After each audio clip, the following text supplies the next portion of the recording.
So, welcome back, everybody, to this panel on European integration and democracy.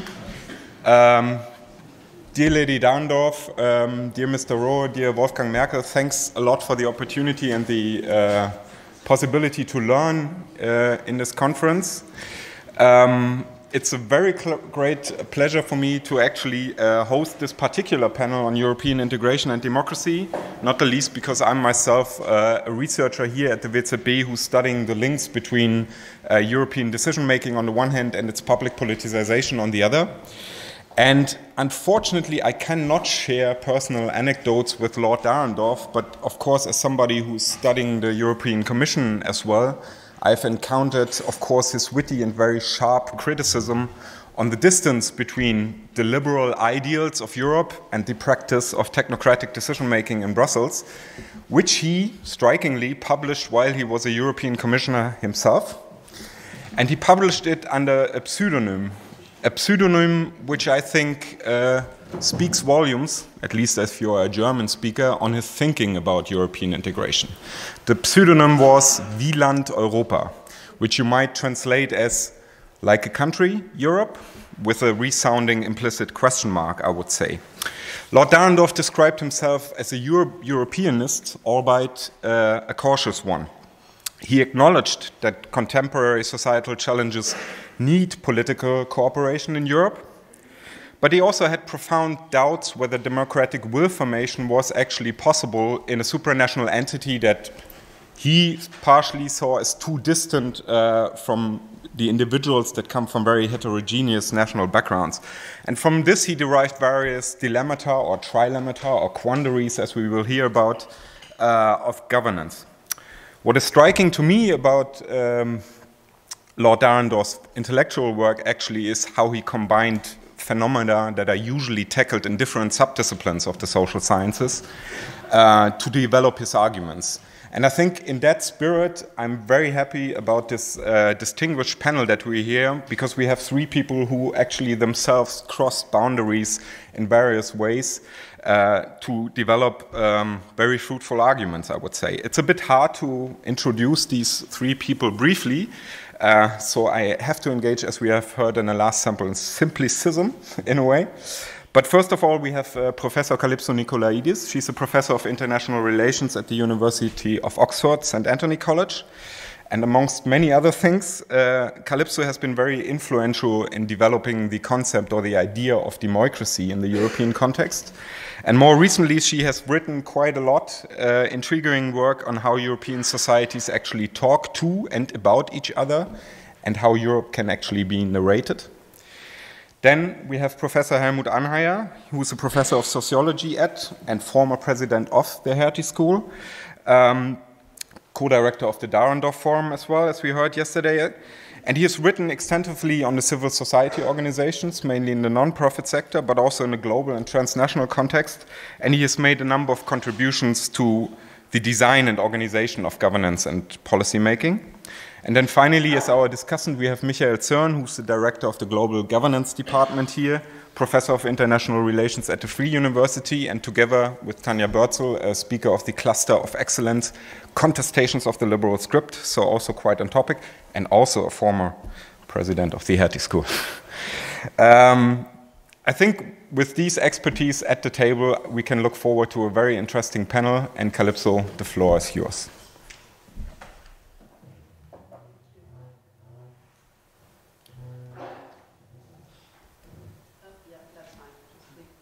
Yep. Okay. Why am I here? Well, you know, in the late 80s, I found an unlikely soulmate as I was exploring the archives of the European Commission to better understand how the EU, the EC at the time, manages to bring together trade and regulation in the single market in services. Very technical, but I discovered the writings and the speeches of a commissioner who, in the mid-70s, introduced in a deep philosophical way the idea of mutual recognition in the single market, advocating that diversity is more important than harmonization and all of that.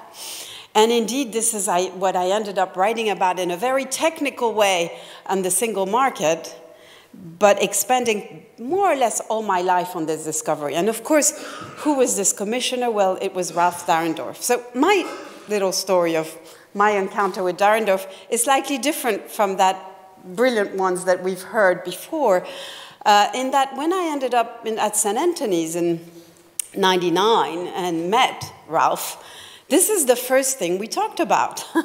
Wow, this was so cool what you did as a commissioner. And he was excited because not many people knew the substance of what he did as the first British commissioner. And indeed, what we talked about with Rauh is the idea that mutual recognition is at the very heart of the EU, not just a technical regulatory norm, but as the core of the contract.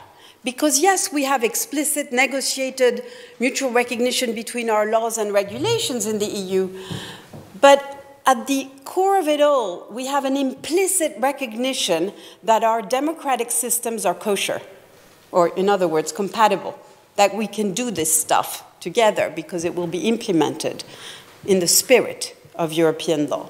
So mutual recognition is an implicit concept in the EU, and Rauh and I saw eye to eye on this. And indeed, I ended up, as Christian just alluded to, writing about this theme, not just technically, but in terms of the idea that our European stories are multiple. Each of you have your European stories about democracy, each group, each country. And indeed, that if we look at, for instance, the Greco-German affair, we need to ask, is this a story of mutual recognition lost? But perhaps, with all the prejudices and conflict, as we get to know each other, mutual recognition recovered. So this is an old theme for me and a Rauthian theme. And indeed, that's what I'd like to start with. I'd like to start with a kind of a Dahrendorfian diagnosis moment of where we are. And of course, we've already discussed this a lot since yesterday. We all discuss it all the time. What I like about being inspired by Rauh is that he allows us to be inconsistent, to have multiple diagnoses.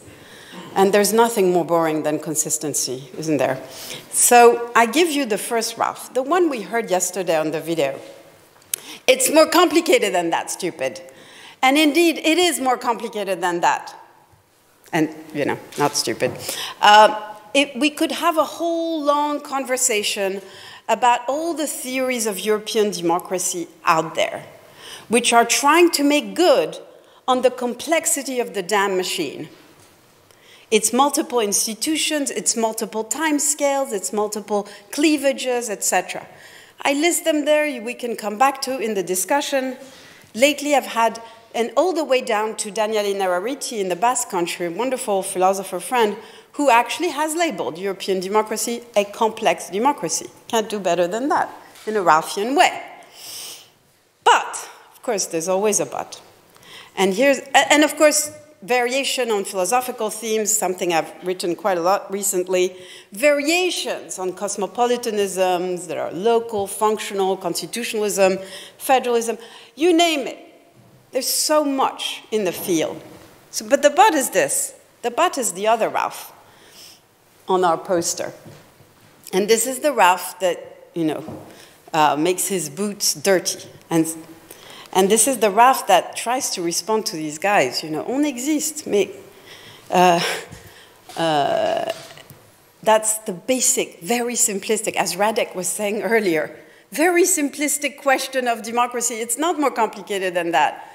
Hello, can you hear us up there? That's the democratic question. And Rauh spoke to that throughout his life. So, and you know, when I have these big debates with my colleagues, and I remember, you know, at the European Convention in the early 2000s, and Andy Moravcik and Weiler and I and others, you know, were discussing, and they were saying, we just have to demonstrate that Europe is democratic, you know, multi-level, multi-layered, you know, indirectly, da-da-da-da-da. And it always reminds me of that joke of the guy, you know, the crazy guy who thinks he's a grain, he's in an asylum, and every day he tells his psychotherapist, I'm a grain. One day, he wakes up, runs to his psychotherapist, say, I I know I'm not a grain, I'm not a grain. Psychotherapist, super happy, says, well, you can leave the asylum. And the guy makes his suitcase, goes to the door. Psychotherapist waves goodbye, and a minute later, he sees the guy running back in a panic. And the psychotherapist says, well, why are you coming back? You know you're not a grain. And the guy says, well, I know I'm not a grain, but do the hens know that I'm not a grain? And that's a bit the question of European democracy. You know, we scholars, we kind of know the animal is democratic one way or another, but do they, the citizens, us, know it? And so, to come back then to what is in the mind of how do we think about our citizens, we understand why are we here. Because the sources of legitimacy in our democracies, have been exhausted. The EU has had a purposive source, the mission. But we have a problem with that. It had a performative, well, results. It's results stupid. But of course, that's a good weather problem that, when you have bad results, well, a country is not going to be negated by its citizens, but Europe is. So it has this ontological insecurity. And indeed, if we look at how the citizens see it, purposive is simply that Europe doesn't really doesn't inspire enough to legitimize a missionary mindset, which is always that the end justifies the means. And so when European bureaucrats have their missionary mindsets and do things, whatever the means, European citizens are not inspired enough to go along with it. And indeed, on the performative front, when Europe stops to deliver and disdelivers, we have to ask about the delivery cleavages. Because of course, like any polity, it delivers for some but not for others. The problem is that the EU tends to deliver for the nomads, which is 4 or 5% of European population, but not just the left behind, but the kind of left put. Or at least that's the perception. So this is why, but let's note that the performative legitimacy, and Wolfgang talked about it yesterday, is a complicated question because, yes, it means that the EU's legitimacy is result contingent, which is a problem. But at the same time, if you look at the polls, most Europeans think Europe should act way above 50%, on climate change, on finance, on social issues. And so the problem is not what Europe does, but how it does it. This is what the polls show, and this is why we come back to process legitimacy and democracy. You don't listen. So, and this is why I care about European democracy and why we all care about European democracy. At the end of the day, it's all we have today in Europe, and there are many ways to get to this story. So, just for the fun of a nice image, I give you Palermo, where I was a few weeks ago, working with students, transnational activists. This was the European School of Transnational Activism. And if we're talking about democracy and society, this is our young people. And the question that I asked them, and we asked ourselves, is what does transnationalism do for you? Because all of these young people who are idealists, they're very, very local. They're helping refugees in Palermo's. They're helping poor people, in Britain. They're working on human rights locally. So, and there I put to you that we have to appeal to the two Rauhs, the complexity Rauh and the mobilized, simple narrative Rauh. And indeed, we have to appeal to Rauh also in a different way, which I very much connect with. We don't need disciplinary boundaries, really, to talk about these issues. We want to use history. We want to use law, and IR, my own field. I'm an IR theorist, and, of course, political science and theory and democratic theory. And so I asked my students, let's go back to the longue durée. And we know that Europe, from a structural viewpoint, has always oscillated between the appeal of the land of unity and the reality of the land of anarchy. And how does our 19th century democratic moment fit in that story. And so you have a conversation, and it's really important to go back to the longue durée and remember what transnationalism did to democracy in the 19th century. And of course, here in VZB, there's been hugely deep and important and detailed research on these questions of longue durée and democratic patterns. So I speak to the knowledgeable and the converted. But can we just all agree that there were these three, to simplify, effect of transnationalism? And clearly, for the Mazzinis and the likes, yesterday we talked about 1848. Well, yes, there was mutual empowerment between national democratic movement, nationalist movement, the Europea Nueva of 1834 in Bern, and how they supported each other. So it was the Nationalist International. We know that. But of course, in parallel with that, we had democratic suppression, Congress of Vienna, no, no, no. And little by little, the 19th and early 20th is a story of democratic accommodation. The basic bargain that we give you a voice, you don't touch our property, to simplify. I'm sorry for all the simplification. So you go through this story, and you just ask with the students, well, okay, so what about the EU? What about us now? What about 100 years later? Can we see the same patterns? And what is fascinating is, of course, that you see the same patterns. That the EU is a story, is a democratic, schizophrenic, what's schizophrenia for three? Multiple personality or whatever, you know. Complex. Why are there so many opinions about what the EU does to democracy?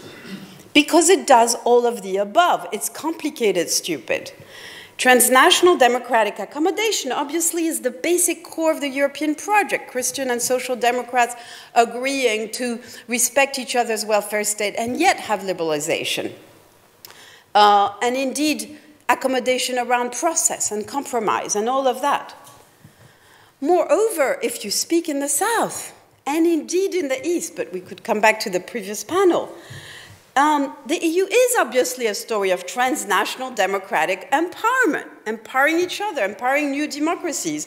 But not only that, it's not only that enlargement story, it's the story of Article 92, I'm sorry to say, competition law. What was the most important article in the Treaty of Rome? The article which remembered the international cartels, which supported Nazism in this country, and we should never repeat this, and therefore states should control cartels, should empower citizens vis-à-vis mega corporation. We are here all over again with the GAFA and the Googles and all of that. This is a democratic, not a legal statement that the EU is making. In addition, obviously, to the liberal democratic constitutional empowerment of minorities throughout Europe, we know that. And of course, the problem in Europe today is that vis-à-vis these trends, we also find the very deep seeds of perceived and real democratic suppression. Governments seem to listen to markets more than to the people. They serve nomads, not settlers. And indeed, we have seen in Europe what can only be called a form of neocolonialism, if you agree with me that colonialism is about governing at a distance. It's the simplest definition of colonialism, in the debt crisis. And indeed, if we extend our conversation about the boundaries between insiders and outsiders in Europe, we can see the same thing. So the question with us is, how do we recover mutual empowerment and push back against suppression? What is our normative compass to do that? And if we had time, I would give you other elements of the diagnosis where indeed, again, we need to contrast a certain idea of a certain stability of the constitutional settlement in Europe today, horizontally, vertically, etc. Let's not get too technical. That is pretty stable, I would say, to this day. there's no magic bullet to reform the EU. The EU is actually constitutionally pretty stable. But, of course, here is the Dahrendorfian reply, that under constitutional settlement and formal institutional structure, we have to ask about the social economic foundations, the ownership of these structures by the people. And at the end of the day, that is what makes democracy solid. In other words, institutions are super important. This is how we've replaced God and the gaze of God on us in our modern societies. We know that. But institutions rely on two complementary things. One is above an ethos, a shared ethos, or an agonistic ethos, but an ethos that somehow guides them. And below, a praxis. You can have the best constitution in the world. It is about praxis, and we've discussed this earlier. So this is where we are today. And indeed, I tried to discuss this in my book on Brexit, where I try to argue that, well, what the challenge is today is indeed to listen to each other's stories, to mutually recognize each other, and that we actually can find optimism in some ways with Machiavelli. Why? Because actually, if you look at, we all have mixed feelings. It's a post-colonial thing about, the subverted hating and loving its colonizer. And indeed, if you look at what happens with citizens' assembly, not just in Brexit, but all over Europe, when citizens' assemblies meet, people come in on the Friday with very polarized, their political identities is polarized. We know that, and that's what we've been discussing. But by Sunday night, they converge to the means. And why do they do this? Because they tap back into their fundamental ambivalence. I want to take back control in life, like my adolescent daughter, but, I kind of want to cooperate with others too. And most people have this intuition to different degree. And this is exactly what Machiavelli said, it's the politics, stupid, that creates the polarization. So so the question then that we're left with, and this is going to be the second part of my presentation. What? 17. 17 minutes? So I still have 10 or 8? Okay, I'm stretching it. Is whether Dahrendorf meets Dahl, and we can really, as was asked yesterday, envisage a third democratic transformation. And so, if I had time, I would go back to the basic story that I like to tell to get there. And indeed, it's a simple story, because from this big oscillation, we get to the post-war, where what I argue is that between upholding and transcending the nation-state system, what happened in Europe is that we decided not to cross this Rubicon. We are in a transformative process. We are about transforming the European system. We are in a transformative logic of the state system, of the state itself into a member state, and therefore of the democratic contract. That's what Europe is all about. At its best, it pushed away the mimetic logic of reproducing the nation state at the European level. And this is, of course, both an analytical statement and a normative statement. I can come back to that. So the analytics of this story, yes, of course, they start with the diversity of our Europe. We discussed this earlier. But they also start with the fact that, with the no demos thesis, but somehow mitigated. It's a sociological question, it's an ideological question, and it's the modernity of technology. Forget oneness, forget one net demos in today's world. But, here is the but, it's not because we don't have a European demos, or at least a thin European demos, a thin European public sphere. We don't even need to hold on to no demos thesis, but we have many demoi, and therefore we can have a common project in Europe, common projects.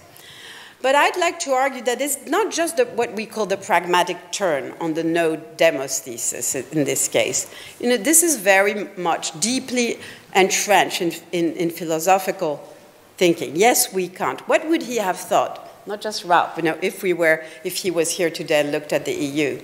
So in my world, he would have thought that, yes, maybe this is a good thing. The EU as a democracy, a transnational project of opening of demo. And the key to the idea of democracy is that it's not just an in-between, that the other two alternatives of Europe just as an alliance of sovereign state and democracies, or Europe as a democracy of a federal state, have more in common than with the third way, because, and that's very Dahrendorfian, because they believe that democracy equals one demos. So indeed, for me, the key, the normative key, but also the analytical key lies in understanding the EU as a democracy, which I define as a union of peoples, states, and citizens who govern together but not as one. There's much philosophy behind it, but I'm going to skip. The key point that I need to make here is that, of course, there is Kratos, governing together. Power is important, managing interdependence and externalities, but not as one. The demoi because of aggregation of preferences on how you deal with markets.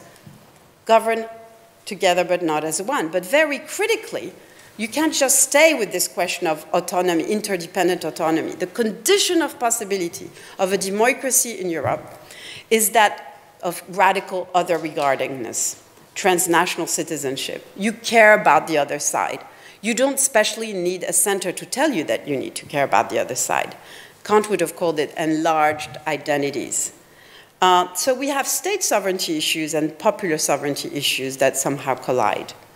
And indeed, we could discuss, but I don't have the time, that in this democracy, people mean at least three different things: constitution maker, government maker, and citizens as pletoth. And that's very important. It's the contestary, transnational contestation nature of the management of democratic interdependence. The key here is that we're not just interdependent economically, our democracies affect each other, and we have to manage this. And we have to develop a constitutional imagination which reflects this. So in Europe, we have this transformative wheel, and the transformative wheel that is governed by the question of whether we continue to respect transnational non-domination. That is the key to staying on the Rubicon and not becoming one, but also transnational mutual recognition. So then the question is, well, this is a European experiment. It's pretty unstable, but desirable if you believe in diversity, if you reject othering, and if you believe in the protection of smaller states in Europe. So what went wrong? And then we have a whole story about the crisis, right? And what happened with the crisis is that this construct of being on the Rubicon got shaken and pulled both by fusion, the appeal to unity, liberal messianism, technocratic centralism, disembedded liberalism, and the geopolitical, the Macronian pull for European sovereignty, but at the same time, of course, fragmentation, the right to exclude, sovereignism, and all of that. That's the crisis, the way I summarize it. It's pulling us to the dry, comfortable shores of either unity or fragmentation, rather than staying on this unstable, difficult Rubicon of ours. And so if we came back, this is a story of people versus people. If we come back to our three categories, in terms of accommodation, the idea that majorities sit represented in the center is shaken, because of course oppositions are not represented in the center, and these majorities are fluid, contested, be seen as constructed. The idea, of course, of empowerment is, of course, the revolt of the majorities, as Ivan was talking about earlier, against this EU minority right, and the minoritarization of majorities. And of course, democratic suppression is a story of your majority against my majority. My taxpayer is bigger than yours, and my suffering is bigger than yours. And what do you do with these people versus people? That's the problem. So in my work, and we are a whole democratic constellation, and of course Tanya is here, who's contributed brilliantly to all this agenda, as many of you have. So some pointers, but the key is that democratization doesn't mean you shouldn't centralize competences at the EU level, but as you do so, and every time you do so, you have to worry about democratic anchoring of these increased EU competences, right? And oops, I'm going to skip. It's all about polycentricity, as John was talking about yesterday, and it's all about horizontality. Because yes, we have, and we can discuss all these forms of democracy that Europe can magnify in various ways. But the point is that as we discuss the change and rechange of these types of democracy, they need to be connected horizontally, and that is facilitated by the center, rather than transfer at the center. In other words, the democratic stuff is not happening in Brussels. It's happening here, there, and everywhere in our networks of cities and regions and capitals and non-capitals. That's the point. And yeah, there's a lot of theory about transnational will aggregation, all of this I'm going to skip.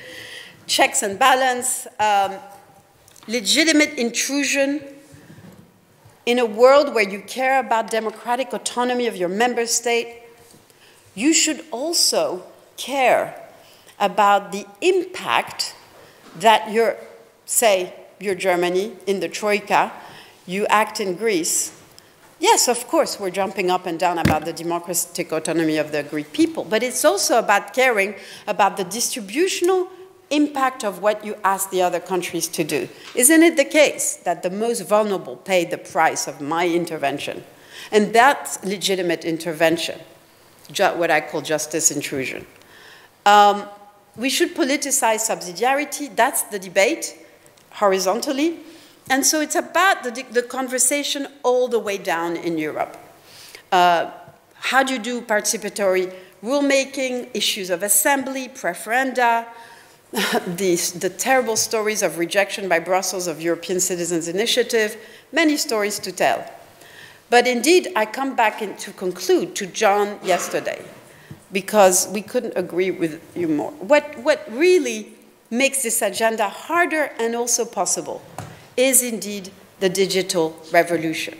The idea that distributed intelligence on the internet corresponds or could potentially correspond to the ideal of polycentric democracy. The internet, at its best, can empower this agenda. We can discuss it. And I'm involved in creating apps, etc., to help make this happen. The best metaphor I find is that of a forest, where, it's all about the trees connecting underground and the in-betweenness and porousness and hybridity. And that connects us to the last and final dimension of the new agenda, which is that, we've talked on and off in the last 2 days about the future and about democracy needed time, but indeed we are in emergency politics. Well, I want to argue that if the third democratic revolution is about expanding the franchise, as every democratic revolution is, and managing this trade-off between scale and quality of democracy that Dahl was so fond of, then we need to ask about Europe's democratic deficit and whether it can be turned on its head. Whether the fact that Europe is not democratic, indeed, or a complex democracy, is not actually a blessing in disguise, because democracies are short-termism, Tocqueville talked about this first. But we know that. It is obvious. And so if Europe can use its non-short-termist democratic character, can it become, in the eyes of its citizens, a democracy with foresight? Can it be that place where, yes, it is urgent to act long-term, so we act today, but we act with a view every time we do a law, a decision, etc., what will happen in 1 year, 5 years, 10 years, 50 years? That's what Europe should do, and not only do it at the center, but organize the conversation between its citizens about the trade-offs involved, the cleavages of long-term. There is no free lunch, even in 50 years' time. So how do we organize this conversation transnationally? And this is where the EU could be really the place where the promise can be held. So with that, I leave you with, photos of my daughter under a big tree, and actually a list of what democracy can do for us in thinking and rethinking European democracy. Thank you. Thank you very much, Kalypso. We give the floor to Helmut Anheier.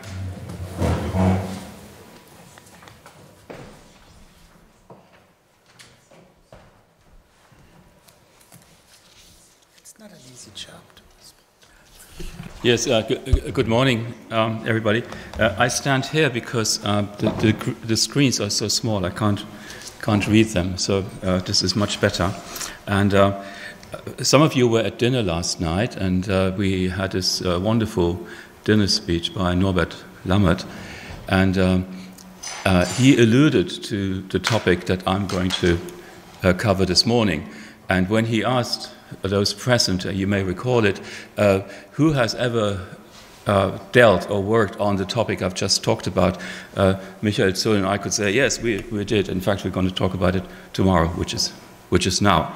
And it goes, the paper that you will see goes back to a working paper Ralph Dahrendorf published with a relatively small UN outfit, the United Nations Research Institute on Development, in the mid-90s.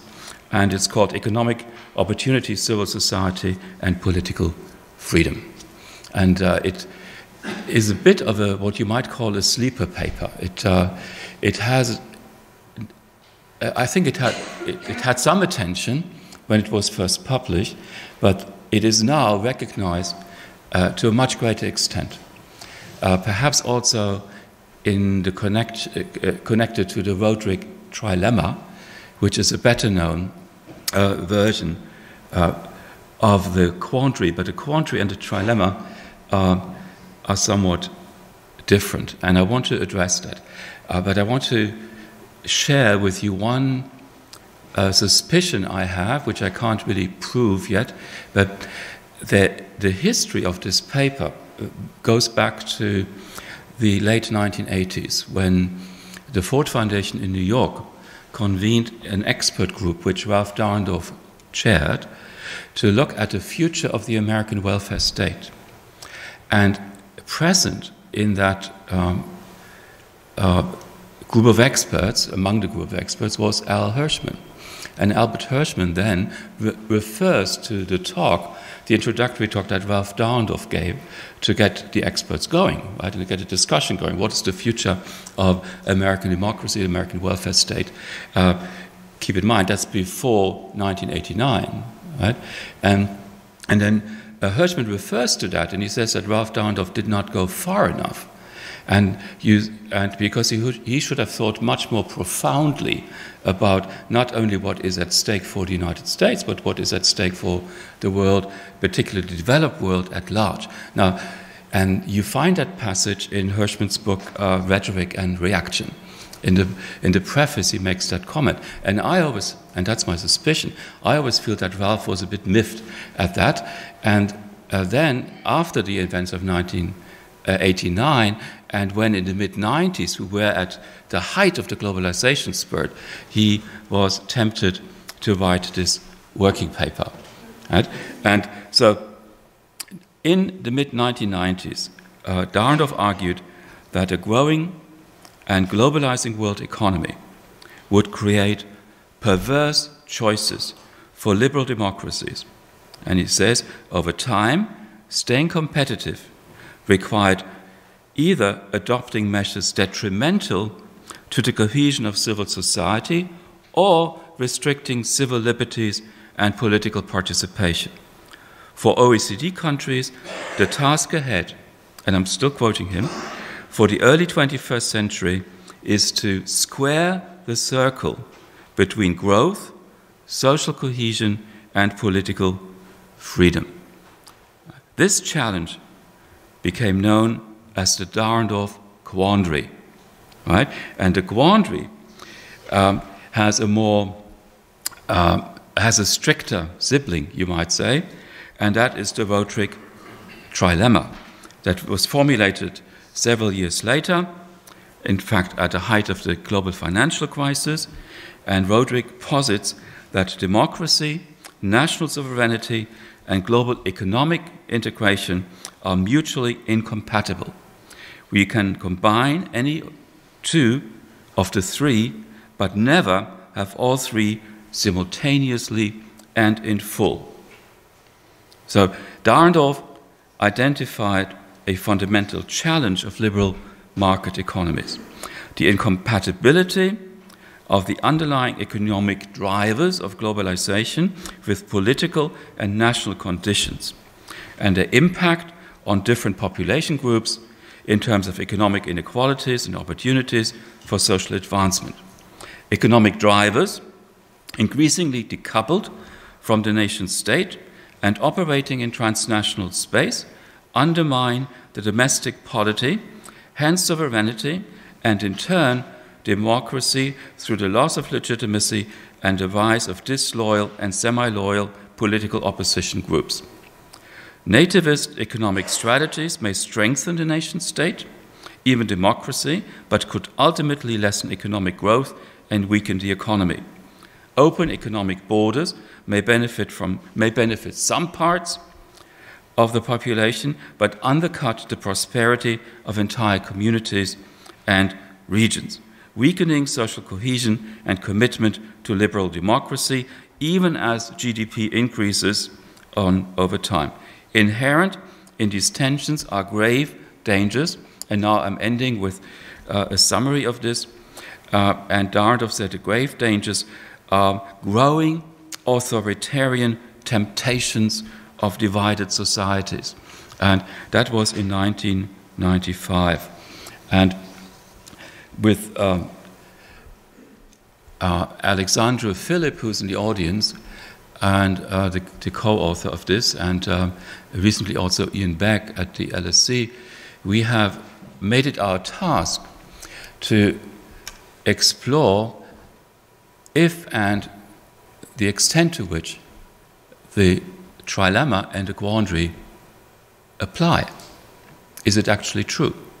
Right? So we wrote a paper that focused on the trilemma and the quandary, and that paper is under review, and we followed up with a second paper, and that the one I will present today, where we say, well, could the true test of the quandary have been the global financial crisis?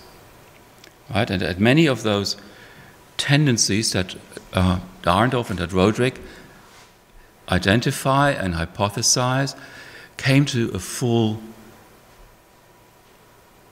blow, if you might say, or to full force in the aftermath of the global financial crisis. So that's what we're trying to test in this paper. And I have to ask for your forbearance. We will look at some numbers as we go along, and the numbers are they're not complicated, but the tables are very elaborate because we have many countries in our sample, but then we aggregate them, and the storyline is actually a very encouraging one that emerges from our work. So this is the quandary, as you can see here. So as we globalize, we get these rising tensions, right? And we get these very complex choices that we have to address, or that governments would have to address. Now, the big question in this kind of work that is conceptually rich, right, is how can you capture it empirically? How can you operationalize it? And we spent quite a bit of time. How can we test that very clear message that's embodied in the quandary? We developed two measures. One is we operationalized the quandary, and we operationalized what the global financial crisis actually meant for the countries in our sample.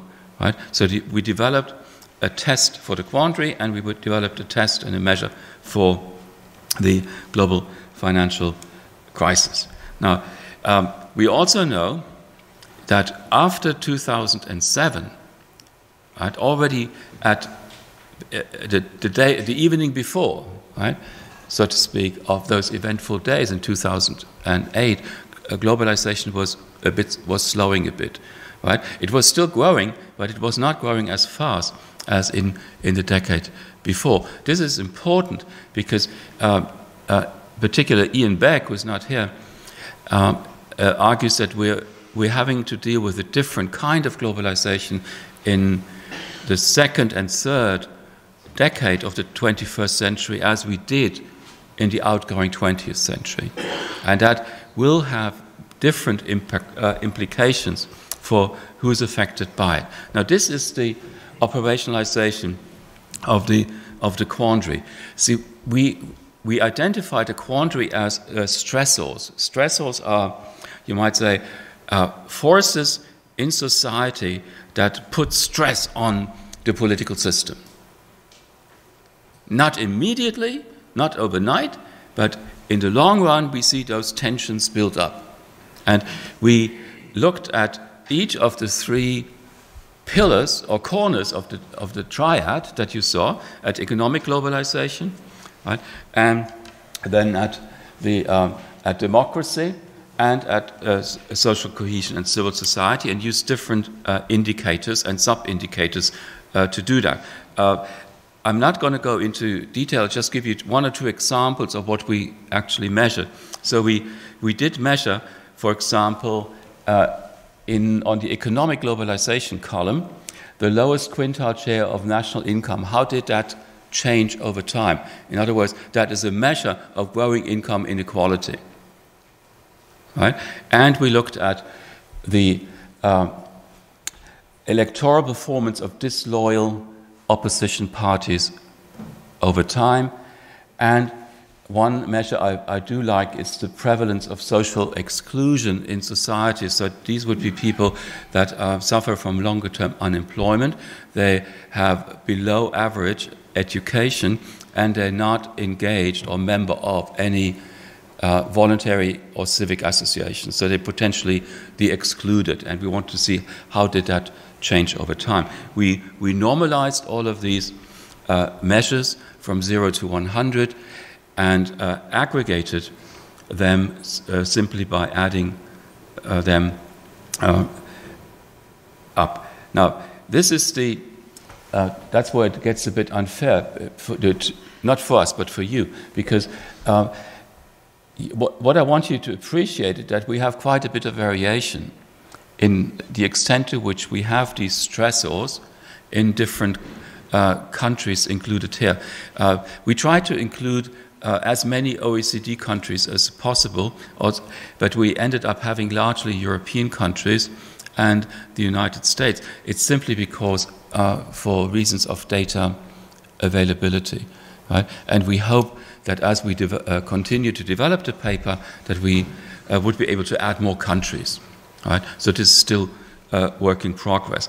See, some countries had already relatively high stress level in 2009 when it came to globalization stresses. Look at the United States with 56, and other countries were quite low. Think about the Czech Republic with 13. So the higher the number, the greater the stress level.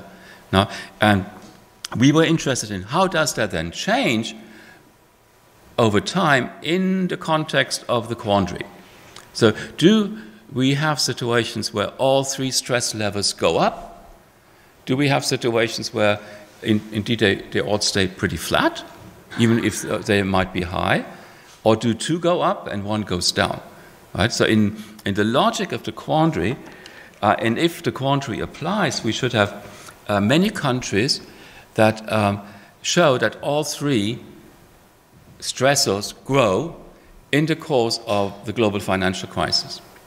Right? And so we took a over time estimate, and what you can see is that in only 3 countries do we find that the quandary applies. So that's in France, and that is quite marginally, but it's in Italy and in Spain primarily. So in these countries we had democracy, civil society, and the economy under stress.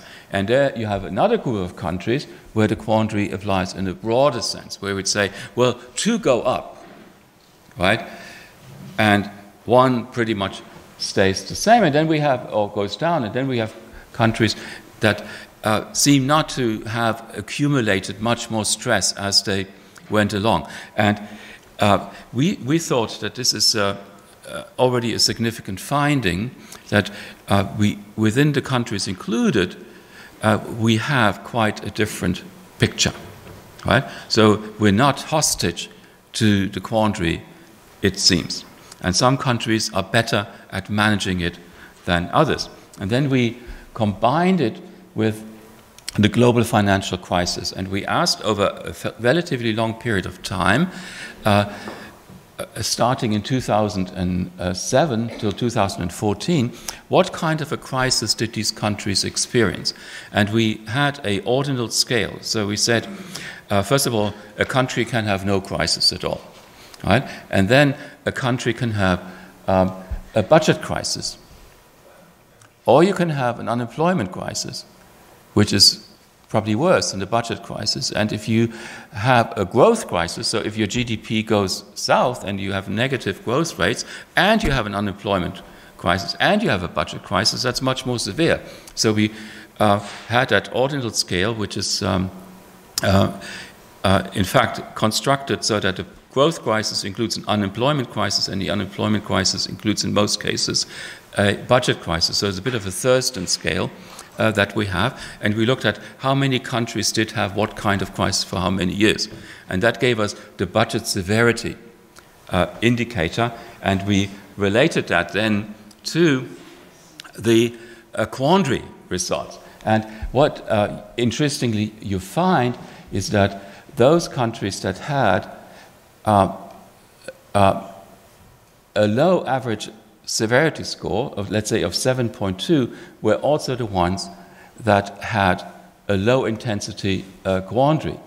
And those that had a high intensity quandary were the ones that experienced a budget crisis the crisis severity score at a much higher level. To some extent, you would expect that, right? So if you go through really rough times, that means that your economy, that your society, and that your political system is under duress.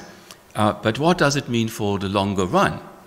Right? So are those countries that suffered through the financial crisis also the ones in 2019 or 2020 that are worse off? And this is a further test we did. And the result is not clear, not necessarily, because the results that we found are quite inconclusive for the following logic.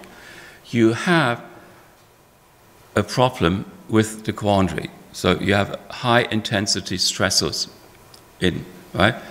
And you have a severe crisis, 2007 to 2014. That does not necessarily mean that you have more nationalist and mercantilist trade policies today. It does not necessarily mean that you have a greater success of semi-loyal or authoritarian or populist parties at the ballot box, and it does not mean that you have more anti-migration measures in society. Now, where does that lead to? This is the summary again for the three groups, right? So the countries that are hard hit, the countries that are medium hit, and the countries that are not hit very much at all. So we find that we have high stress scores in many countries, but we also have situations where stress reduces over time, and that depends a bit also on the experience with the global financial crisis. And we find that the stress experience in these countries is weakly linked to nationalist trade policies. There is a link to migration somehow, but it applies only to high-stress countries. And there is not much of a link that is clearly visible to populist countries, but it is to populist parties. But keep in mind, populism has been on the rise in most of the countries, and it has been on the rise in those countries that rank lower on the stressors, and it has been on the rise of countries that rank higher on the stressors. So we arrive at a mixed picture on the validity of the quandary, at least as it's evident quite here. It could be that either the effects are diminishing over time, or they are even more delayed in time, so that the time frame we had here that covered largely the 1990s to the mid-second decade of the 21st century, of this century, is not long enough, that it's really a longue durée problem that we're not measuring.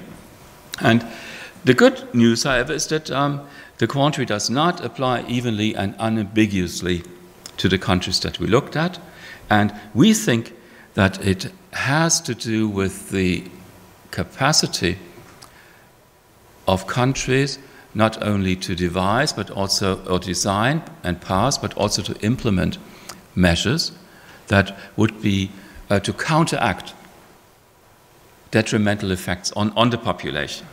And that, I think, points to the role of the European Union. Keep in mind that we had, in some of the slides here, the US included, but the latter slides were largely EU countries for data reasons. And the EU comes across in two ways here. That's our interpretation, almost a dual role, a dual impact. On the one hand, the EU is the great reformer, right? It's the globalizer, and in a way has the capacity to change the internal structures of the societies that are member states. But at the same time, the EU shields, particularly smaller countries, from the rough winds out there in a globalized world economy. So I think this duality of the EU is something that we have not yet factored in the model here. And let me say that we have similar results when it comes to the Roderick trilemma. Right? The trilemma is not something God-given. We're not in the prison of the trilemma, and we're not fully captured by the quandary. The quandary, I think, ultimately is something very un-Dahrendorfian. He always emphasized the complexity of things, as we saw yesterday in the video, but the quandary is under-complex for the complexity of the reality we live in. Thank you so much. Thank you very much, Professor Anheier. No ambivalence with regard to time management. I hand over the floor to Michael. Thank you. First of all, thank you very much for those wonderful presentations. I mean, they were brilliant, full of insights, full of slides, and full of complicated tables. So, I mean, no easy job to comment those presentations. Let me start out by just trying to bring them in a relationship to each other. Given that the title of the panel is European Integration and Democracy, I think what we've heard here, I mean, I just reverse now the order, in a sense, is that Helmut spoke about the problems for democracy given European integration and given globalization. That this process translates into the quandary of Dahrendorf, into some of those problems, while Kalypso was already moving ahead and was thinking, well, what actually can we do in order to democratize Europe? How do we have to rethink democracy given those globalization processes, and more specifically given the European integration process? So, I mean, the first points to problems, the other one points to solutions. I have a few thoughts on both of them. They are not really criticisms. Both of them are really rich papers, so not a lot to criticize. The first one by Helmut, I take this reversed order now. he emphasizes, or he speaks about the tension identified by Dahrendorf between globalization, social cohesion, and democracy. The result, however, is that the dilemma, trilemma, quandary, or however you want to label it, is not that clear-cut as it is formulated in theory, that in reality there seem to be still ways open, and partially that was your conclusion, partially this may have to do with the existence of the European integration. I have mainly two critical questions, or two questions. They don't have to be necessarily critical. The one is, I see a slight reformulation from Dahrendorf's presentation of the quandary. If I remember Mr. Lammert correctly, and I had a quick look at the paper, then the original triangle was presented as one between growth, social cohesion, and liberal democracy. You, in a sense, seem to replace growth by globalization. And that's my first question. I mean, is globalization really part of the triangle, or is it essentially the circumstances under which the triangle between growth, cohesion, and democracy comes under pressure? There I just would like to hear a little bit from you why you emphasize, or why you almost replace the term growth by globalization. And that leads me secondly, and that's my second point, to one or two questions about the operationalizations of the triangle, in a sense. On the one hand, your definition or your operationalization, the indicators you look at when you look at social cohesion is trust, strength of civil society. Very clear so far, but then it moves on, and it includes also numbers of economically and socially included or excluded. I mean, the inverse number is taken. But the second part of this social cohesion thing then already speaks very closely to your definition of globalization, which you measure by looking at the degree of inequality and the level of unemployment. So on the one hand, there seems to be a sort of a, I mean, I put it now bluntly, as a bit of a conflation between globalization and the assumed effects of globalization, because as we learned, for example, from the Polish case today, globalization does not necessarily mean higher unemployment and does not necessarily mean higher inequality. We have many countries where this is not the case, even within Western consolidated democracies. Not all of our democracies have higher inequality than 30 years ago. Interestingly, three examples are Netherlands, Austria, and France.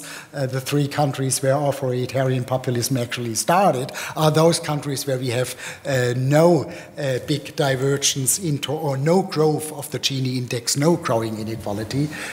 So there, the question is there not a conflation between globalization and the assumed effects? And with these effects on the one hand and the cohesion on the other hand, you seem to talk to some extent about similar issues. I mean, if cohesion is measured in terms of the excluded ones and globalization is measured in terms of the unemployed, then it begins to sound very similar, and then it may be not that surprising that the tension is not as strong as expected by some of the theorists, because you seem to measure two of those components with similar indicators. So these are the more technical questions that I would have, and I just would like to hear a little bit more from you. I think the general point, however, remains. The general point is that well, with the age of globalization, some of the central goals of liberal democracies, of Western democracies, are harder to achieve. But, as Helmut points out, this is not structurally given. There is room for maneuver, there is agency, there is the possibility to still choose different pathways.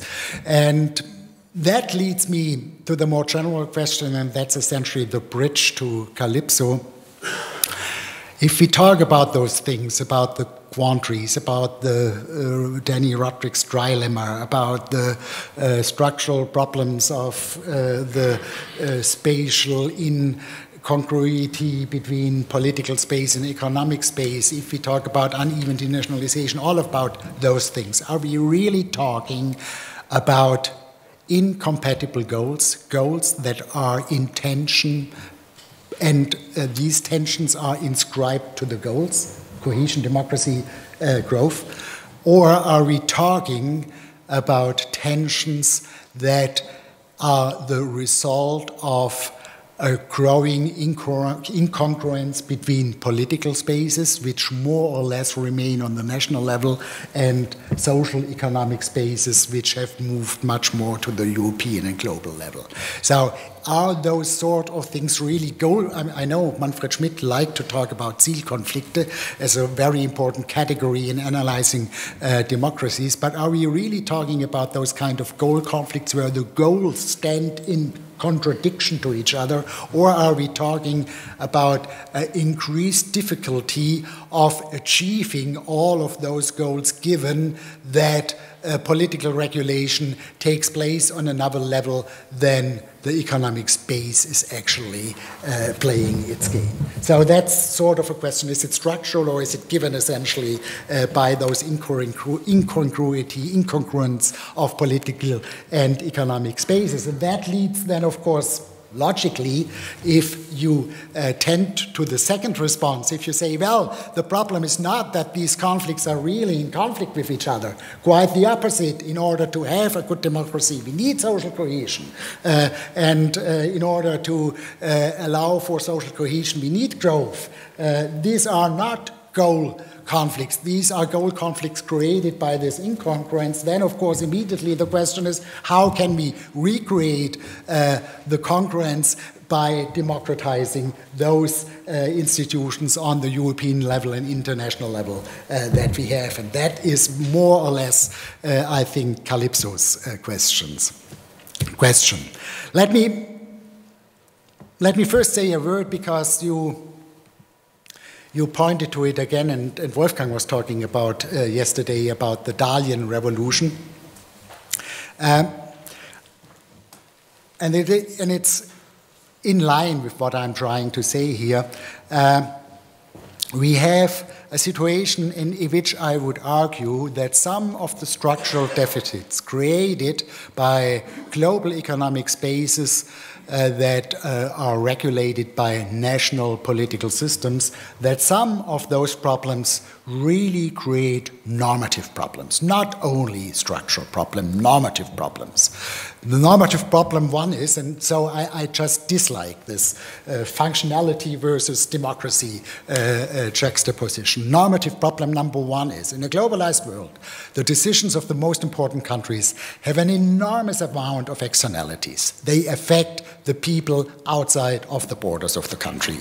And if democracy is somehow related to the effectiveness principle, to the principle that those who are affected by a decision should have a say in the decision, then international institutions already become, to some extent, a normative requirement. The people who lose their islands in the Pacific have a certain right to have a say in the climate policy of the world. If we don't have international institutions, there is no way, normatively speaking now, that those people have a say in those institutions. And the second normative thing is, and I think Wolfgang pointed it out very clearly, that the notion of democracy includes the notion of the possibility to govern effectively. Democracy is only democracy if the people can govern themselves. But if, according to this incongruence, many policies become impossible or very hard to achieve, and that is what Helmut was talking about, then we again have a normative problem, a democratic problem, that some of the goals that the people wish to achieve cannot be achieved anymore because there is this incongruence. So I mean, I'm just saying this because I just want to highlight, we are not talking about the functional need for international regulation and the normative need for democracy on the national level. We are talking about a normative issue that crosses both levels, and we have a much more complicated situation than the juxtaposition between effective international institutions and national democracies. That leads me to this question of the Dalian Revolution, and I just want to cite here Kalypso very clearly, that I strongly believe, yes, Robert Dahl was very skeptical about the possibility to extend democracy to something larger than democracy. That's no question. He has written this very clearly. But then again, I mean, think about his whole work about democracy. That is about the transformation from a local place like Athens to nations which are where the people do not know each other anymore. So, I mean, it's the notion from really meeting people to imagine communities.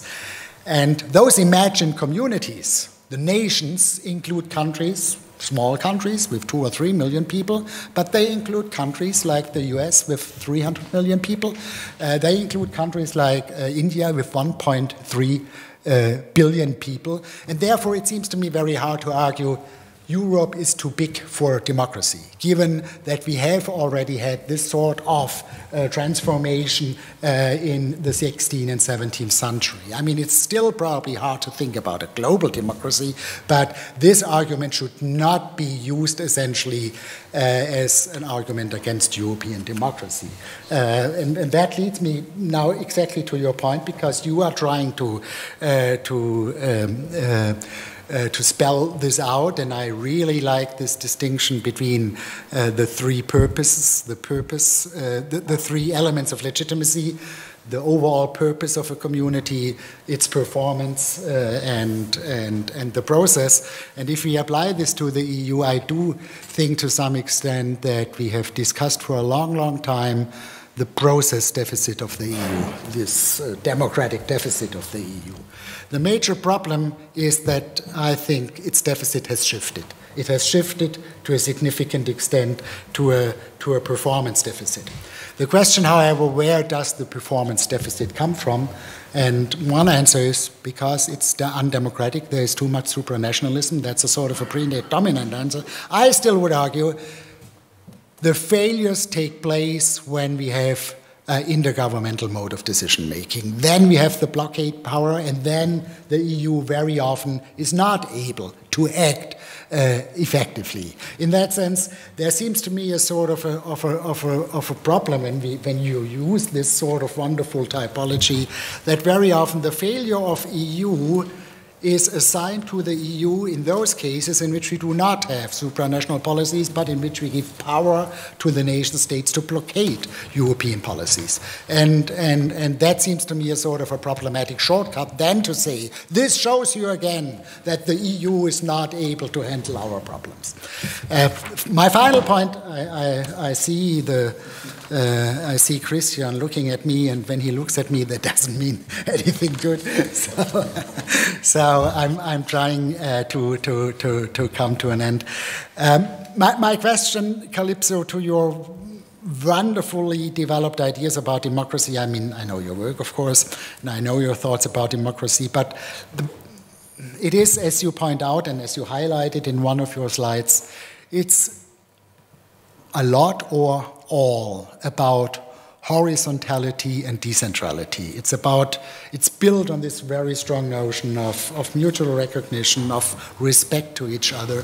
And there I have two questions. I formulated as questions, and they are critical questions. The first is, the working of this whole notion requires a high level, using your triangle, a high level of ethos or morality. Because you assume that there is this enormous respect for all the others. My simple question is constitution building, is institution building not something where we should not assume the high level of morality, but which are working even in those situations in which it's not fully given. So, I mean, I'm trying to say is, do we not need to establish some institutions that still are able to work if this strong notion of mutual respect is not working to the extent that you seem to assume it. So, I mean, is not the whole business of institution of constitution building essentially that you create institutions in a certain moment in order to allow for successful governance, even if the moral prerequisites are not given for a moment. And so I'm just wondering whether you externalize this whole thing too much. And my second question, very simple. Again, I think a model of European democracy needs to involve a lot of democracy, needs to involve a lot of horizontal elements. We cannot just repeat the nation state on the European level. I'm fully on your side on this point.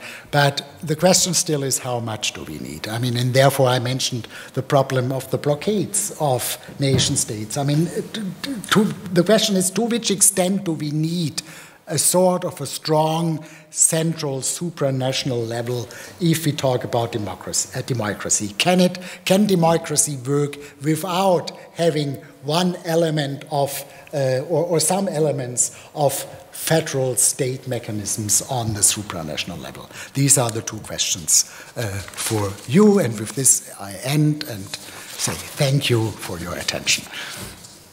Thank you very much, Michael. I know it's that you would be craving to answer the questions directly, but if you would accept this, and given the progress of time, I would like to involve the audience also a little bit before you can return to this.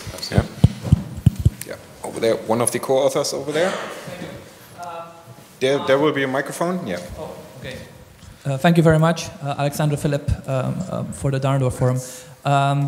On the point of what Professor Zürn just said, I totally agree with it that one of the sometimes described problems of apparent lack of democracy of Europe is actually too much democracy, namely member states sometimes blocking measures, and intergovernmentalism actually being the root of some of the problems. And my question was, do we have a solution, or is there any solution in sight to the fact that the EU can be the perfect scapegoat for national politicians? I mean, I believe Boris Johnson started his career bashing the EU as a foreign correspondent in Brussels before he went on to enter British politics. And a problem is that it's so easy as a national politician, when something doesn't go right, and the Brits have done this remarkably for a long time, well, it's the EU's fault. Square potatoes and straight bananas, and this is just basic examples. But it seems to me that this starts a rhetoric then within the polities, which other actors within those polities pick up, and it starts a vicious cycle. And if this kind of utterances wouldn't happen, we wouldn't perceive the EU as being such a villain, so undemocratic, within our national polities. So there will be much less fuel for the perception that the EU is undemocratic. Thank you. Thanks. What is the solution to this? Okay. That's a good question. Our colleague from Göttingen, and then I have Wolfgang Merkel. And give me a signal again, please. I just have a question. I'm interested in this concept of democracy, which was presented in the first talk. I'm really asking, is this a Dahrendorf project, or is this a liberal project, in other words? Because I'm not sure. If you look at the writings of Dahrendorf, for example, at the early writings he gave, as he started as a professor in Tübingen, he gave a lecture on Rousseau über die Ungleichheit der Menschen, equality and inequality of man. And although it was Rousseau, I think it was a talk on the liberal project which started with the question of equality and inequality. And it's about deliberation of people as individuals. And now, it sounds to me you want to bring back, you can say, groups and collective actors into something like European Constitution. It reminds me a bit of, for example, what Jürgen Habermas has written 10 years ago on the European Constitution. And I'm asking myself, is this really a liberal project? Because I think it shifts from the question of equality and inequality to the question of plurality, which is a democratic question, but I'm not sure if it is a liberal democratic question. It reminds me more of what, for example, Hannah Arendt has called the factum of plurality, or the plurality of man. And so maybe it's a democratic project, but it's a non-liberal democratic project, and maybe these are the limits of the political and sociological thinkings of Ralph Dahrendorf we also should talk about in this conference, and it's also the limits of liberalism, I think. So.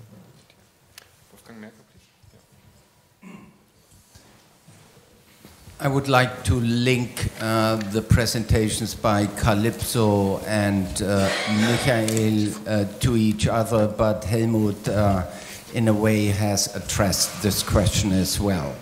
I do agree that we have, so to say, a Hans Kelsen problem in a world where the powerful states produce by their policies enormous, as you have said, enormous externalities. But thinking about that, almost everybody in the world should have a right to vote in US elections. This is certainly not something which we could use as a concrete utopian vision. And if we reduce it to the problem of Europe, solution, or the kind of solution of this problem of dealing with externalities where nation states stop to deal with, is democracy.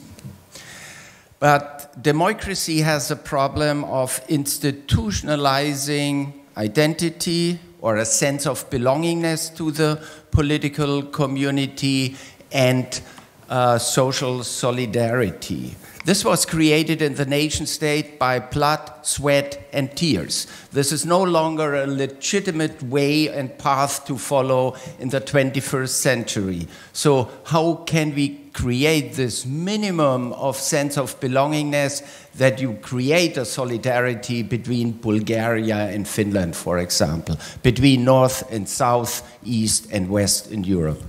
Yeah. And then a lady in the front here. I'm Barbara Ischinger, and I worked for a long time in international organizations. So one element I think was missing, and that is our responsibility in national states to contribute in the right way to international organizations. And I think there are flaws, even idiosyncrasies, when you look at working methods which member states introduce, be it by joining in very late into programs and then criticizing them, or sending really not their best people as delegates from a ministry. These are issues where we should also make clear that we have a role to play and that we have a responsibility.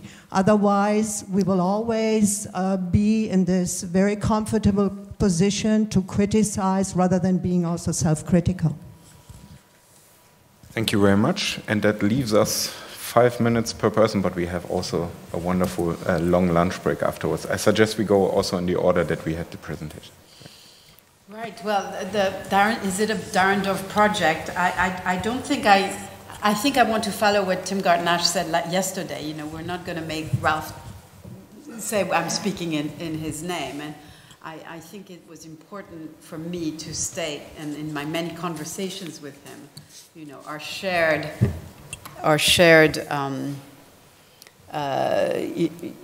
interest and commitment to horizontality and to pluralism. And indeed, his liberal take was, I think, very balanced by a pluralist take. But the democratic agenda is about horizontality all the way down. So it is not about just asserting the importance of peoples as a sovereignist agenda.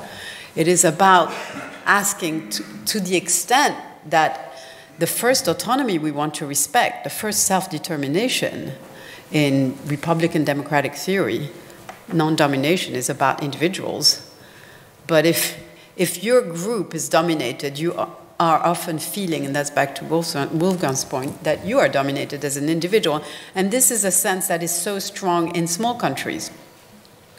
So, and that's where individual and group belongingness and the respect for, collective decision-making, meet, because so often at the periphery or in smaller states, they feel overridden. So, and that will actually have a connection with your point. But just to then pick up on Wolfgang's point about externalities,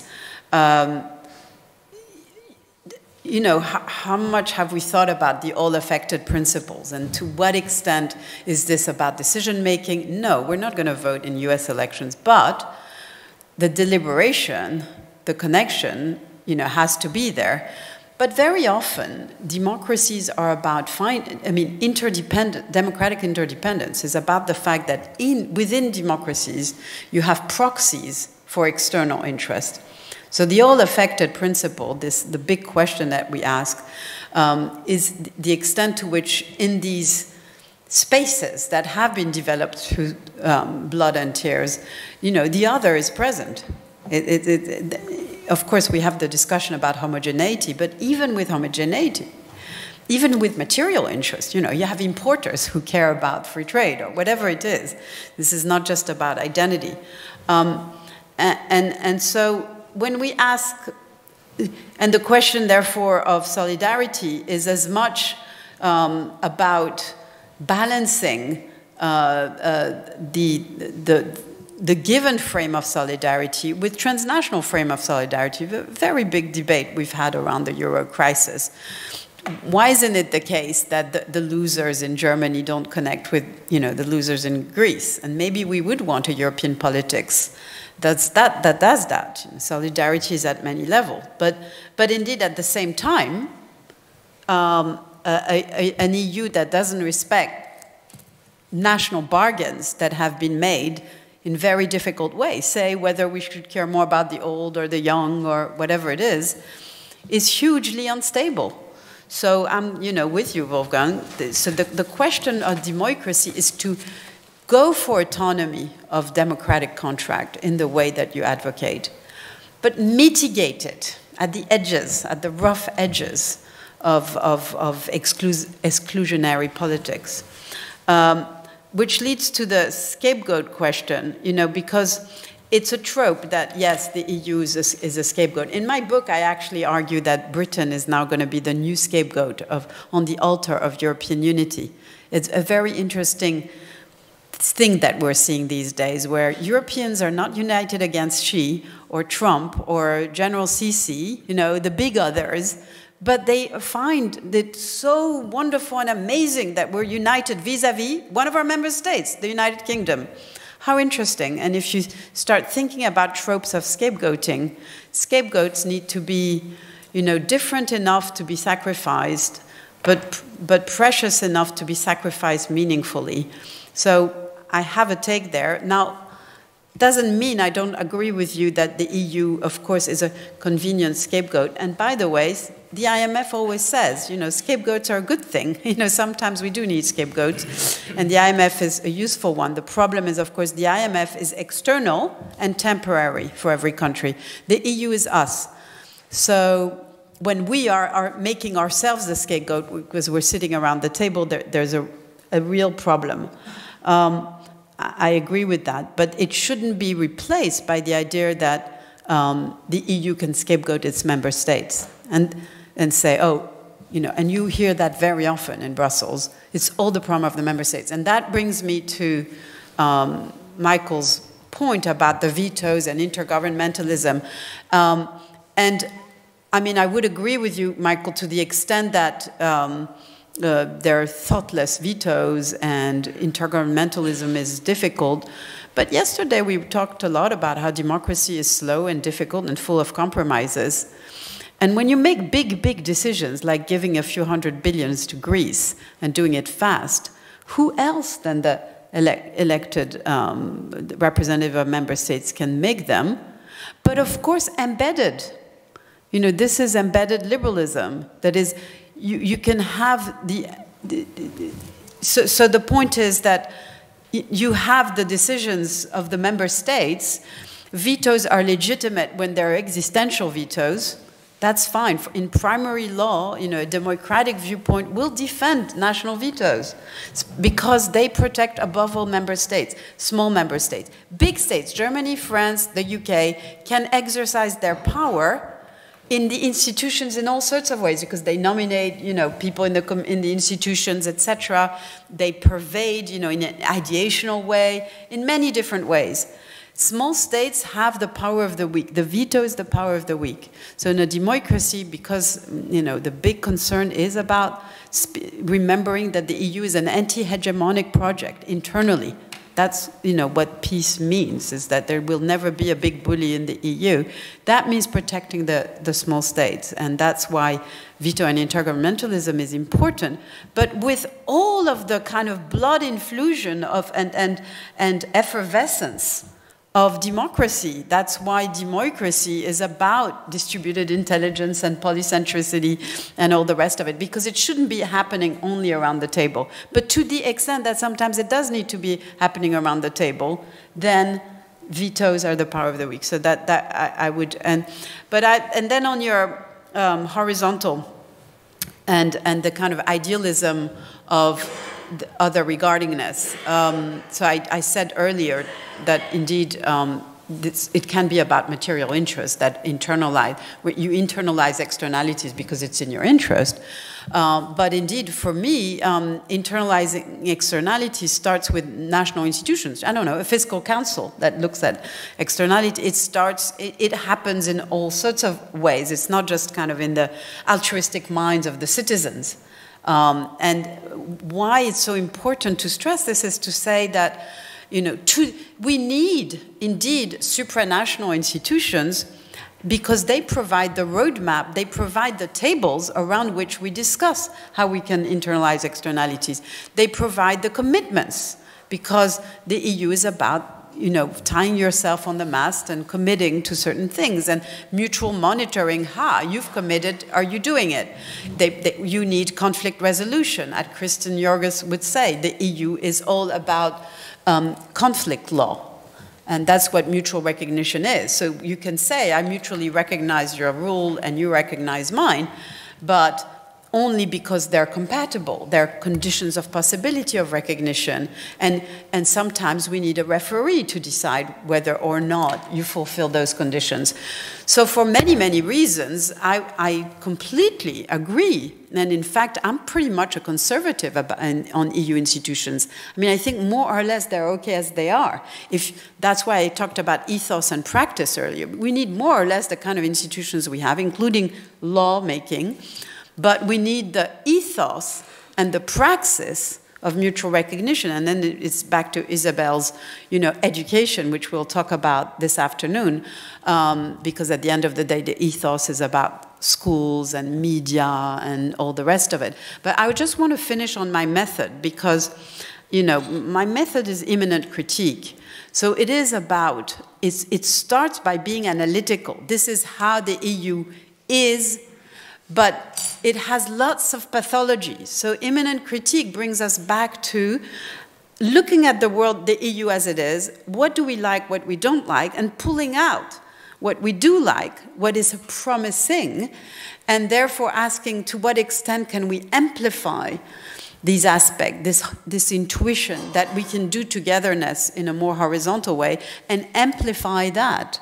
But it's not about setting some sort of moralistic, you know, horizon where we need to go once everybody will become, you know, a Kantian cosmopolitan. No, it's about emphasizing what in the EU is a kind of institutionalized empathy, as I like to say, and trying to, you know, magnify that but resisting the temptation, the Macron temptation of forever oneness, forever centralization, where we take our young people who are idealist Europeans and tell them, if you're idealist European, you should want the EU to do more, more, more. And I tell them, no, you should be a transnational activist. You should be a transnationalist and not always look for the solution in Brussels.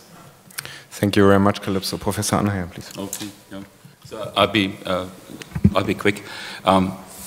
Wolfgang, the Kelsen problem, that's really an interesting thought. And we could probably test it with the data we have. And it would be a simple question. Is the size of the economy or the size of however we measure it related to what we observe? And the initial hunch that I have is that it is probably not. Because you saw the countries that have really a high-intensity quandary stressor level are all larger economies. But there are also large economies, those that are really not affected. So Italy and Spain are highly affected by the quandary. Germany is not. And other countries are in between. But I think it's an interesting empirical question, and it points to the next paper that we want to write. Because what I presented today is the second paper in a 3-paper series, right? In the first one we said, well, you know, the globalization measured by the KOF indicator from the University of Zurich kicks off a certain dynamic in individual countries, and does that dynamic then amount to something that Roderick or Dahrendorf hypothesized? And we find that it's not really the case, right? And that led us to the second paper, where we say, well, maybe it had something to do with the global financial crisis. And we find, ooh, right? And now we're going to the third paper and say, well, so what's going on here? And we come back to something that Inge Carl and also Jeff Garrett emphasized long ago. Inge Carl, externality management, and Jeff Garrett said that those countries are successful in managing globalization, that succeed in building, that manage to build up a buffer between world markets and the local economy and their population. Right? So it's almost a social democratic kind of argument. But you could make other arguments as well. And that's what we're going to do now. See what kind of measures, policy measures, did countries adopt that led to a particular performance when it comes to quandary management and the trilemma management. So that to that. I think your points, Michael, about operationalization are well taken. I don't agree with all of them. I'm not going to bore the audience with it, but two aspects only. One is the Gini coefficient of income inequality is not a very good measure for what we're trying to do. The Gini coefficient, as you know, it's like birth rates, right? It hardly moves a lot, but it has tremendous consequences in the future, but the future is so way down the line. So we need another measure. That's why we went for the quintile, change in the lower quintile distribution right there. But I would go one step further, and that's the unit of analysis issue. Does it actually make sense, particularly for the larger economies, and not for Luxembourg, and not for Iceland, but for a large economy like the UK or Germany, to have the country as a unit of analysis, when we by now know that so much of the dynamic that would point to a quandary condition are domestic, right? The big differences within the UK and the failure, the blatant, irresponsible failure of all UK governments since the 1980s to have a decent regional policy in place, is probably more important than some of the other aspects that Roderick and Dahrendorf hypothesized. So I think I'd like to do some serious thinking about a unit of analysis. And, you know, the Stanford group around Chetty, and he's been here recently, but I think that maybe that's the way to go, to look at subnational units and how they perform. And finally, the quandary and the trilemma, they have such a beautiful quality to them, right? Because people immediately understand what it is about. And I think it speaks to the zeitgeist in which we live, that we suddenly see these three terms as problematic, even if they may apply much less in reality than at the level of concepts and ideas. You can explain in the proverbial elevator speech what the quandary is about, and people are impressed. Oh, that is really important, right? And maybe we should have more of these concepts or ideas that we could then debunk and say the world is a bit more complex than that. Yes, Christian, can you give me 30 seconds? Because 30 seconds. Because I mean, I wish we had Rauh here, but I've debated this with Danny very often. And the problem is, of course, how it takes away agency, and how your paper, Helmut, demonstrates that, in life we don't want to have to choose. We do want to. We want all of these three, and that's what countries do. They try to the extent possible, give the three, and the way to address the dilemma, not to resolve it, is to act on each of them. That's what, in the end, I think the conclusion from your paper, that you have to do a different kind of growth, that you have to manage democratic interdependence, that you have to share sovereignty, and then, but that's where I would have a footnote to what you just said, because yes, it's all about how nation states do that, but the EU has a very important role to play in each of the three, or to refrain from hurting the three. So, and and it's back to Michael's, the link between our two paper is to ask who does what. It is back to Michael and figuring out how hungry he actually is in a double sense. Okay. No, I promise to be brief. Barbara Ischinger, I mean, I'm of course fully with you. Those contributions are enormously important. And what I was trying to say, they are not only important for functional reasons, they are important as a sort of a normative requirement. On Wolfgang, briefly, yes, I think normatively many of the people living in some parts of the world at least should have a vote in the American elections. But that's a normative demand. I know it is not translatable, but therefore we need to develop sort of functional equivalence. And some of those international institutions that come in for some policies where we have global problems are exactly the functional equivalent of that. And that raises the question, is this sense of belonging something that cannot be overcome at all? And just with respect to the EU, let me say three things. I mean, it's now for decades that the majority of the European people say they have a double identity, national identity and European identity, more than people argue that they have only one identity, the national identity.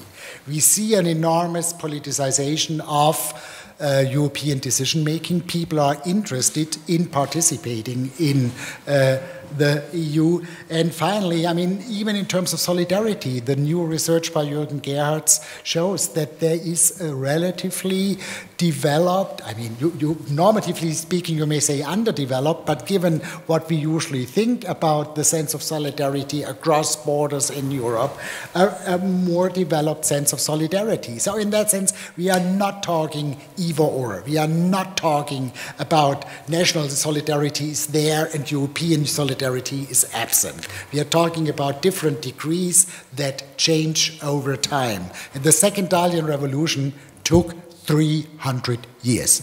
The time from the centralization to the nation state to the democratization of the nation state took 300 years. We have now 20 years since, or 30 years since globalization started fully. In that sense, there is some time for the development of those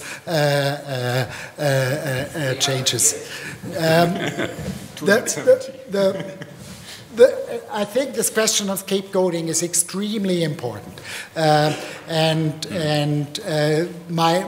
my answer is, however, I think to some extent critical to the democracy approach. I think to some extent it is necessary to develop European-wide majority decisions and European-wide votes, because this only creates the institutional frame which allows or which urges all participants to talk with reference to European interests and not only with reference to national interests. I mean, Robert Cooper, a wonderful British intellectual, already in 1998 suggested to Tony Blair at that time that we should not think about further weakening the Commission because we distrust them.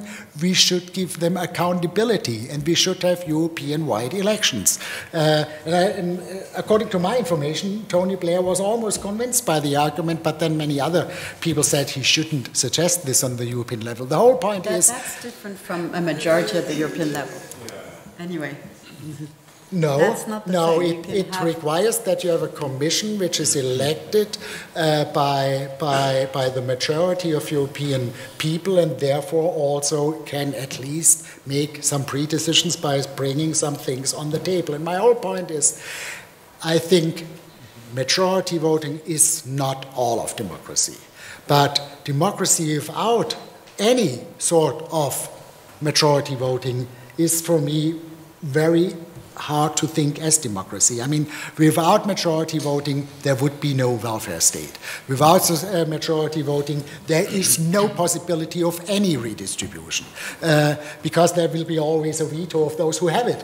In that sense, I mean, I'm fully on your side that consensus is important, that there are many issues in which we need to have veto players. I'm fully on the side of the need of veto players, but I'm also on the side of those who say democracy without any majority decision is, in my view, hardly a democracy. Okay. Thank you very much, especially to the three panelists. In Dalian terms, the lunch break appears short, but actually we have time until 2:15. Thank you.